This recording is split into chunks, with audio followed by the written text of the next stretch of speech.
እስክንድር ነጋ በፋኖ መገደሉን የሚገልጽ እጅግ ሰበር የተባለ መረጃ ወጥቷል። በዚህ ጉዳይ ላይ እስከ ፍጻሜው አብራችሁን ከሆናችሁ ዝርዝር መረጃ ይዘናል። ፕሬዝዳንት ትራምፕ ጠቅላይ ሚኒስትር አብይ አህመድን በጠንካራ ቃላት አስጠነቀቁም። ጠቅላይ ሚኒስትር አብይ አህመድ ያለምንም ቅድመ ሁኔታ ድርድራቸውን እንዲቀበሉ ጠይቀዋል። ሜድሮክ ኢንቨስትመንት ግሩፕ በኦሮሚያ ክልል ህፃናት ጤና ላይ አደገኛ ጉዳት እያደረሰ ያለውን ድርጅት እንዲዘጋም ሂውማን ራይትስ ዎች ጠየቀ። የፌዴራል ፖሊስ ባለፉት 6 ወራት 445 ኪሎ ግራም በላይ አደገኛ እጽ በቁጥጥር ስር መዋሉን ገልጿል። የ13 ሀገራት ዜግነት ያላቸው 19 ግለሰቦች በዝውውሩ ሲሳተፉ መያዛቸውን አስታውቋል። ተጨማሪ ዘገባ ይዘንበታል። ይህ ጥበብ ሚዲያ ነው። ጥበብ ሚዲያ በጋዜጠኞች የተመሰረተ ሚዛናዊና ተአማኒ መረጃዎችን በየዕለቱ የሚያደርሳችሁ ገለልተኛ የሚዲያ ተቋም ነው። ለቤቱ አዲስ የሆናችሁ ሰብስክራይብ በማድረግ የደወል ምልክቷን በማብራት የቤቱ አባል ትሆኑ ዘንድ በታላቅ ትህትና እንጋብዛለን። ለወዳጅ ዘመድ ወደ ሀገር ቤት ገንዘብ የምትልኩ እንዲሁም በዓለም አቀፍ ንግድ የተሰማራችሁ ውድ ቤተሰቦቻችን ይረዳችሁ ዘንድ የዕለቱን የውጭ ሀገር ገንዘቦችን ዕለታዊ የምንዛሬ ዋጋ ነግረናችሁ ወደ ዝርዝር ዘገባዎቹ እናልፋለን። ጥበብ ሚዲያ የህዝብ ድምጽ ነው። ዛሬ በኢትዮጵያ ንግድ ባንክ አንድ የአሜሪካን ዶላር 151 ብር ከ6 ሳንቲም ተገዝቶ 154 ብር ከ6 ሳንቲም እየተሸጠ ነው። የእንግሊዝ ፓውንድ ስተርሊንግ 198 ብር ከ3 ሳንቲም ተገዝቶ 202 ብር ከ3 ሳንቲም ይሸጣል። የአውሮፓ ዩሮ 176 ብር ከ5 ሳንቲም ተገዝቶ 180 ብር እየተሸጠ ሲሆን የስዊዝ ፍራንክ 184 ብር ከ9 ሳንቲም ተገዝቶ 188 ብር ከ6 ሳንቲም ይሸጣል። የኩዌት ዲናር 484 ብር ከ6 ሳንቲም ተገዝቶ 494 ብር ከ2 ሳንቲም እየተሸጠ ነው። የቻይና ዩዋን 21 ብር ተገዝቶ 21 ብር ከ4 ሳንቲም የሚሸጥ ሲሆን የተባበሩት አረብ ኤሚሬቶች ድርሃም 41 ብር ከ2 ሳንቲም ተገዝቶ 42 ብር ከ1 ሳንቲም እየተሸጠ ነው። የሳውዲ ሪያል 40 ብር ከ4 ሳንቲም ተገዝቶ 41 ብር ከ2 ሳንቲም እየተሸጠ ነው። ፕሬዝዳንት ትራምፕ በጠቅላይ ሚኒስትር አብይ አህመድ አስተዳደር ላይ ጠንካራ መልእክት አስተላለፉም። በዳቮሱ የዓለም ኢኮኖሚክ ፎረም ላይ የሚገኙት የአሜሪካው ፕሬዝዳንት ዶናልድ ትራምፕ ከግብፁ ፕሬዝዳንት አብዱልፈታህ አልሲሲ ጋር ካደረጉት የሁለትዮሽ ውይይት በኋላ በሰጡት መግለጫ በኢትዮጵያው ጠቅላይ ሚኒስትር አብይ አህመድ ላይ ያነጣጠረ ንግግር አድርገዋል። ፕሬዝዳንት ትራምፕ በንግግራቸው ወቅትም ስማቸውን ባይጠቅሱም ጠቅላይ ሚኒስትር አብይ አህመድ ያገኙትን የኖቤል የሰላም ሽልማት በመጥቀስ ወቀሳ ሰንዝረዋል። አንድ መሪ ለግድቡ ጉዳይ የኖቤል ሽልማት ተሸልሟል፣ ነገር ግን ሽልማቱ ለእኔ ይገባኝ ነበር፣ ምክንያቱም ጉዳዩን ለመፍታት ብዙ የደከምኩት እኔ ነኝ ብለዋል። ትራምፕ አክለውም ሽልማቱ የተሰጠው ያለ አግባብ እንደሆነና ትክክለኛው ሰላም የሚመጣው አሁን እርሳቸው በሚያደርጉት ስምምነት መሆኑን ገልጸዋል። ትራምፕ የኢትዮጵያ መንግስት ወደ ድርድር ጠረጴዛ መመለስ እንዳለበት በድጋሚ አሳስበዋል። ጠቅላይ ሚኒስትሩ እኔም ቢሰሙኝ ይሻላቸዋል፣ ለኢትዮጵያም ሆነ ለግብጽ የሚበጀው ታላቅ ስምምነት ወይም ዘ ግሬተስት ዲል የማድረግ አቅሙ አለኝ በማለት ራሳቸውን እንደ ዋነኛ አሸማጋይ አቅርበዋል። ይሁን እንጂ ይህ ስምምነት የግብጽ ታሪካዊ የውሃ ድርሻን እንደማይነካም አስምረውበታል። ፕሬዝዳንት ትራምፕ ከጠቅላይ ሚኒስትር አብይ አህመድ ጋር በቅርቡ በስልክ ለመነጋገር እቅድ እንዳላቸው ጠቁመው ነገር ግን አሜሪካ ለግብጽ ያላትን ወታደራዊና ፖለቲካዊ ድጋፍ ኢትዮጵያ ልትረዳ እንደሚገባ ተናግረዋል። አሜሪካ ለጓደኞቿ ትቆማለች፣ ግብጽ ደግሞ ታላቋ ጓደኛችን ናት በማለት ኢትዮጵያ በግድቡ ላይ ግትር አቋም የምትይዝ ከሆነ አሜሪካም እርዳታን ጨምሮ የተለያዩ የዲፕሎማሲያዊ ጫናዎችን ልታደርግ እንደምትችል ፍንጭ ሰጥተዋል። በመጨረሻም ትራምፕ በኢትዮጵያና በግብጽ መካከል ያለው አለመግባባት ካልተፈታ በቀጠናው ላይ ሊከሰት የሚችለው ቀውስ ከፍተኛ መሆኑን ጠቅሰው ጠቅላይ ሚኒስትር አብይ አህመድ ብልህ ውሳኔ እንዲወስኑ ጥሪ አቅርበዋል። ይህ የፕሬዝዳንት ትራምፕ ንግግር በኢትዮጵያ መንግስት ዘንድ ምን አይነት ምላሽ ሊሰጠው እንደሚችል በጉጉት እየተጠበቀ ነው። በመጪው ሳምንት ስብሰባ የሚያካሂደው የተባበሩት መንግስታት የህፃናት መብት ኮሚሽን በኦሮሚያ ክልል በለገ ደንቢ ወርቅ ማውጫ አካባቢ የሚኖሩ ህፃናት አሳሳቢ የጤና ሁኔታ እንደገመገመ ገለጸ። ሂውማን ራይትስ ዎች እና አጋሮቹ ለኮሚቴው ባቀረቡት አቤቱታ በወርቅ ማውጫው የሚወጡ መርዛማ ኬሚካሎች በህፃናትና ነፍሰ ጡር እናቶች ላይ ከፍተኛ ጉዳት ያደረሱ በመሆኑ ስራ እንዲያቆም ጠይቀዋል። በአካባቢው የሚኖሩ ማህበረሰቦች ለዓመታት ሲያማርሩ እንደቆዩ የሚቆዩት በማውጫው ምክንያት ህፃናት ለረጅም ጊዜ የሚቆይ የጤና እክል ይገጥማቸዋል። እናቶች ለውርጃ ይዳረጋሉ፣ እንዲሁም ህፃናት ሞተው ይወለዳሉ። በርካታ ጥናቶች እንደሚያመላክቱት በሀገሪቱ ትልቁ በሆነው በዚህ የወርቅ ማውጫ ውስጥ እንደ ካድማያን፣ ሜርኩሪ፣ ሊድ እና አርሴኒክ ያሉ መርዛማ ኬሚካሎች በከፍተኛ መጠን ይገኛሉ። የኢትዮጵያ መንግስት በነዋሪዎች ተቃውሞ ምክንያት ከ2018 እስከ 2021 ማውጫውን ዘግቶ የነበረ ሲሆን የአካባቢ ጥበቃ ስጋቶች ከተቀረፉ በኋላ እንደሚከፈት ቃል ገብቶ ነበር።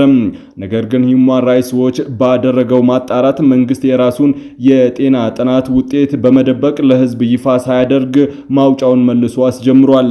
እንዲሁም ማውጫውን ከሚያስተዳድረው ሜድሮክ ኢንቨስትመንት ግሩፕ የተደረገው ስምምነት ሚስጥራዊ ሆኖ እንዲቆይ ተደርጓል። ሜድሮክ በበኩሉ ለአካባቢው ተጎጂዎች ካሳ መክፈሉንና መርዛማ የሆኑ ኬሚካሎችን አወጋገድ ማሻሻሉን ገልጾም የሚለቀቁ ኬሚካሎች መጠንም በዓለም ጤና ድርጅት ከተቀመጠው ወለል በታች እንደሆነ አስታውቋል። በአፋር ክልል 2.6 ሚሊዮን ዓመት ዕድሜ ያለው አዲስ የሰው ዘር ቅሪት ተገኘ። በአፋር ክልል በሚገኘው ኤልሚ ሎጊያ መካነ ቅርስ ከዚህ ቀደም ተገኝቶ የማይታወቅ ፓራንትራፐስ የተሰኘ 2.6 ሚሊዮን ዓመት ያስቆጠረ የሰው ዘር ቅሪት አካል መገኘቱ ተዘግቧል። ይህ ቅርስ በሰው ዘር ከዚህ ቀደም በኢትዮጵያ ከተገኙት ዝርያዎች የተለየና አዲስ መሆኑን ተመራማሪዎች ማረጋገጣቸው ተዘግቧል። ግኝቱ በዓለም አቀፍ ደረጃ በዘርፉ ዝነኛ በሆኑ በአሜሪካ ቺካጎ ዩኒቨርሲቲ ተመራማሪ ፕሮፌሰር ዘረሰናይ ዓለም ሰገድ በሚመራው ቡድን የተገኘ መሆኑ ተመላክቷል። የኢትዮጵያ ቅርስ ባለስልጣን ዋና ዳይሬክተር ኤልያስ ሽኩር ግኝቱ የኢትዮጵያ የሰው ዘር መገኛ መሆኗን ዳግም ያረጋገጠ ነው ብለውታል። ፕሮፌሰር ዘረሰናይ በበኩላቸው እንዳሉት ይህ ፓራንትሮፐስ የተሰኘ ዝርያ አካባቢውን የመላመድ ከፍተኛ ችሎታ የነበረው በመሆኑ በተለያዩ አካባቢዎች ይኖር እንደነበረ በጥናቱ ተረጋግጧል።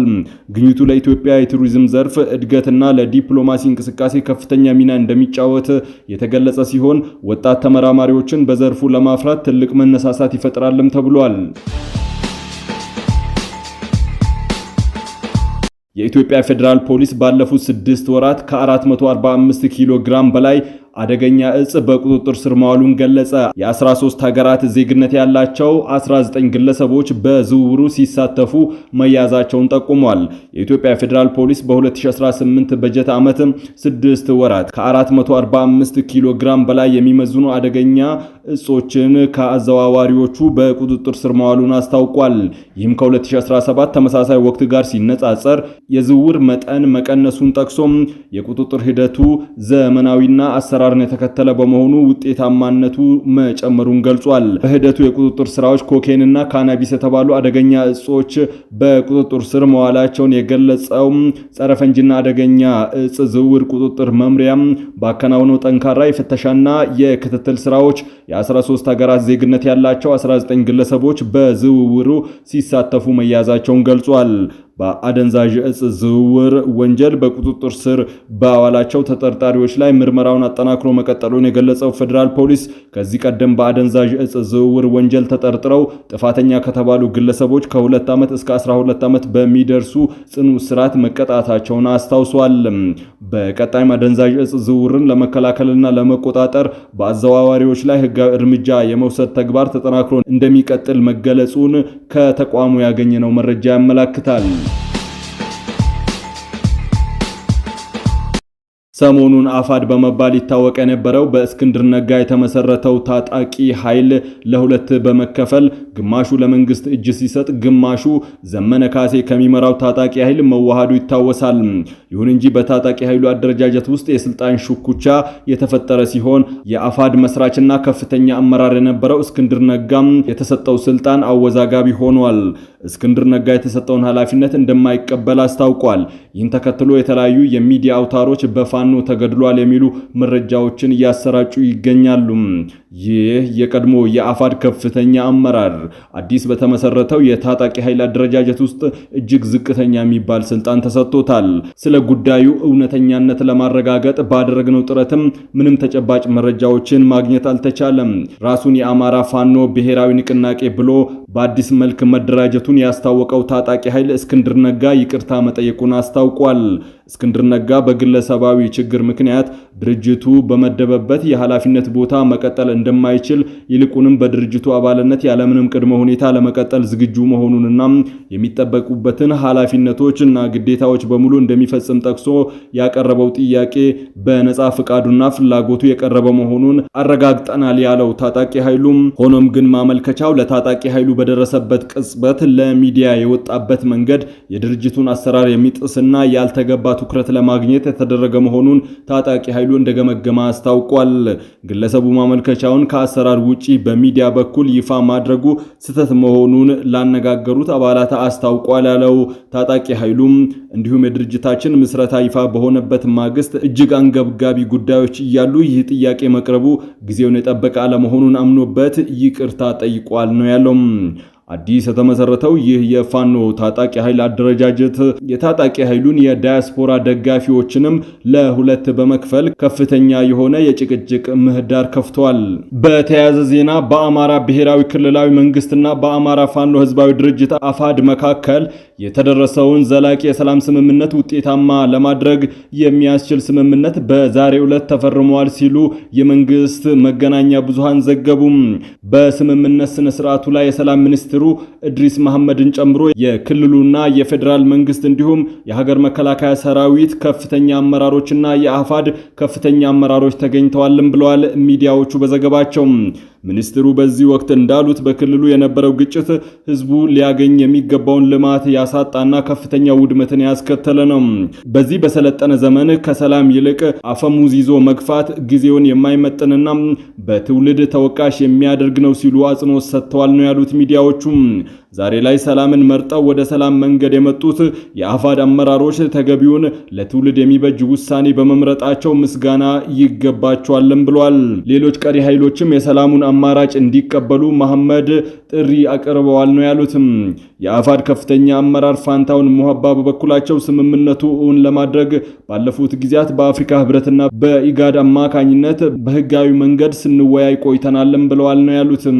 ስምምነቱ ያለፈውን የሚያጠናክርና ህጋዊ በሆነ መልኩ የተፈጸመ መሆኑን ነው ያስገነዘቡትም። ክቡራትና ክቡራን የጥበብ ሚዲያ ቤተሰቦች ለሰዓቱ የመራረጥናቸው ዘገባዎቻችን በዚህ አብቅተዋል። ከኛ ጋር በመሆን መረጃን ከጥበብ ስለተከታተላችሁ ከልብ እናመሰግናለን። ጥበብ ሚዲያ በጋዜጠኞች የተመሰረተ ሚዛናዊና ተአማኒ መረጃዎችን በየዕለቱ የሚያደርሳችሁ ገለልተኛ የሚዲያ ተቋም ነው። ለቤቱ አዲስ የሆናችሁ ሰብስክራይብ በማድረግ የደወል ምልክቷን በማብራት የቤቱ አባል ተሆኑ ዘንድ በታላቅ ትህትና እንጋብዛለን።